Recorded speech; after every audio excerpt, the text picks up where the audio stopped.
Western ડિસ્ટર્બન્સને કારણે રાજ્યના વાતાવરણમાં પલટો. બનાસકાંઠાના વાવ, થરાદ અને સુરેન્દ્રનગરના મૂળી તેમજ ધ્રાંગધ્રામાં કમોસમી વરસાદ. કચ્છ, ઉત્તર ગુજરાત અને અમદાવાદ સહિત રાજ્યના અનેક સ્થળોએ ભારે પવન સાથે વંટોળ. તો જમ્મુ કાશ્મીર અને લદ્દાખમાં ભારે વરસાદનું ઓરેન્જ એલર્ટ.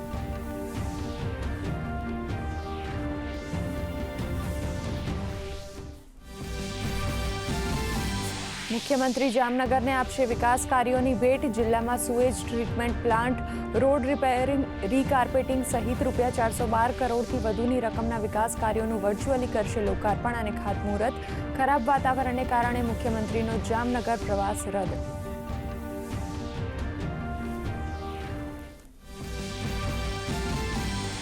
જામનગરનો ઐતિહાસિક ભુજિયો કોઠો નવા રૂપરંગ સાથે સજ્જ. 174 વર્ષ જૂના ભુજિયા કોઠાને રિસ્ટોરેશન કરાતા 14 વર્ષ બાદ ફરીથી ધમધમતો થયો.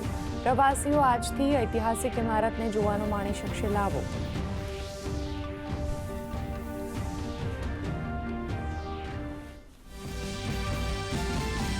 રાષ્ટ્રપતિ દ્રૌપદી મુર્મુ આજથી ઉત્તર પ્રદેશના 3 દિવસના પ્રવાસે. રાષ્ટ્રપતિ આજે શ્રી રામ જન્મભૂમિ મંદિરમાં આયોજિત શ્રી રામચંદ્ર યંત્રના સ્થાપન કાર્યક્રમમાં લેશે ભાગ. અંદાજિત 7,000 શ્રદ્ધાળુઓ આ ઐતિહાસિક પળના બનશે સાક્ષી.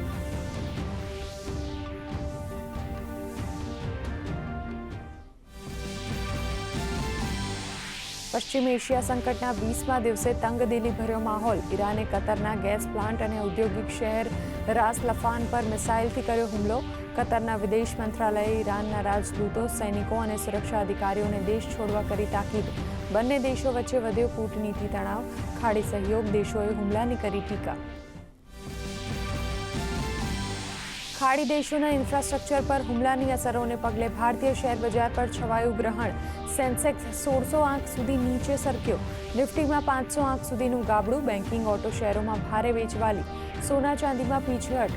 બ્રેન્ટ ક્રૂડ ઓઇલનો ભાવ બેરલ દીઠ $112 પાર.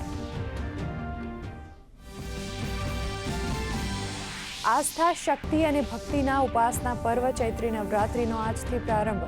પ્રથમ દિવસે દુર્ગા માતાના સ્વરૂપ શૈલપુત્રીની પૂજાનું મહત્વ.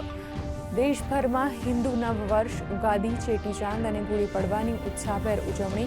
રાષ્ટ્રપતિ, પ્રધાનમંત્રી અને ગૃહમંત્રીએ પાઠવી શુભેચ્છાઓ.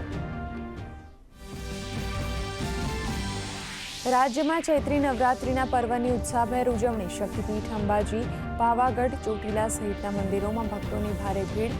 શ્રદ્ધાળુઓ શાંતિપૂર્વક દર્શન કરી શકે તે માટે આધુનિક સુવિધાઓ સાથે તંત્રનું વિશેષ આયોજન.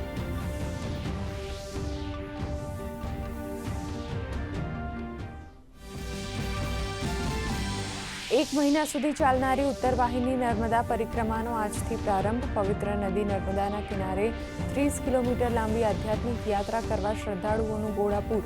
પરિક્રમા માટે ડિજિટલ રજીસ્ટ્રેશન અનિવાર્ય. રેંગણથી રામપુરા સુધી ઘાટ પર અવરજવર માટે વહીવટીતંત્ર દ્વારા ગોવાથી મંગાવાઈ 18 સ્પેશિયલ બોટ.